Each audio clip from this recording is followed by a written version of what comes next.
Magandang araw mga kawarhok. Ito po yung Tubong Bacolod, Batang Negros, Rafi Yulo po. Welcome sa home of Elevator Kelso.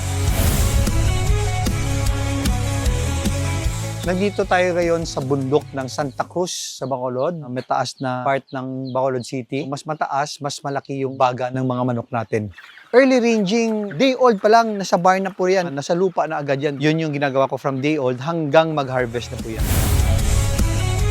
Dating system ko, kinukuha ko yung mga sunod na hari. Hindi ko kinukuha yung hari. Dahil pag kunin lang natin yung pinakahari dyan, yung tendency nila, magbugbugan sila ulit para mag-create sila kung sino naman yung bagong hari. Sa ngayon, mas maganda sa experience ko, maghuli man tayo sa range natin, pag buong-buo ng katawan, maganda na, sinasabay ko yan 20 to 25 to 30 na pinakamaganda yung katawan.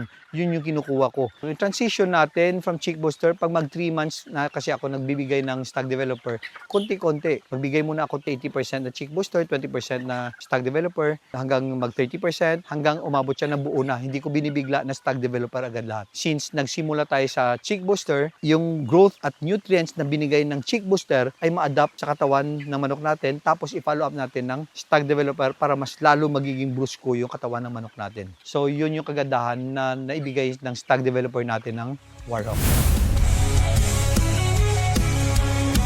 Every magpatuka dapat, umaga tapon, magdampo tayo 5 hanggang 10.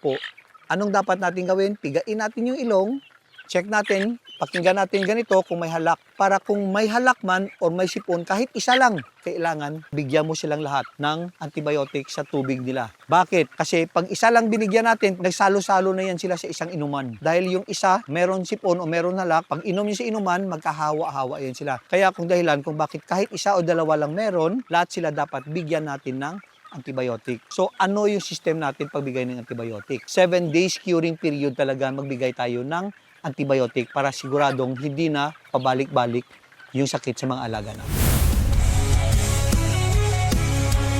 Nandito po tayo ngayon sa cording area. Dito in particular na farm, yung mga nakatali dito is mga 220 heads lang. Meron ako isang cording area sa kabilang farm. Ang cording ko doon, most 1,000. Pag cord na nila, hindi ko na pinapalitan pa rin po yung feed sila. Nagsa-stock developer pa rin po ako ng Warhawk hanggang umabot sila ng 11 to 12 months. Yung mixture ko, 3 parts ng stock developer, 1 part 7 kinds. At pwede rin po natin dagdagan ng konting crack corn. Pag mainit na panahon, pwede natin i-wet feeding. Ano pag-ibigan ng wet tsaka dry feeding? Yung dry feeding po ay dry lang siya, wag natin haluan ng kung ano-ano na tubig o whatever. Pero pag sobrang mainit yung panahon, pwede natin gamitan ng wet feeding na sinasabi natin. Talagang kontento po ako sa mula day old hanggang sa paghahanda ng manok, Warhawk po all the way. For more than 15 years. Bakit? Dahil po napakaganda yung paglaki ng manok natin. Makikita po natin sa paa, sa body conformation, yung buto ng manok natin, sa paghanda natin, hanggang pagtaas ng gratas, makita natin yung total performance ng lahat ng feeds natin mula ng chick booster, stock developer, conditioning pellets, at saka yung mga concentrate natin. Makita natin talaga yung super effectiveness sa manok natin. Sana po ay manatutunan kayo sa lahat ng tips ko sa inyo. Warhawk, lahing palaban!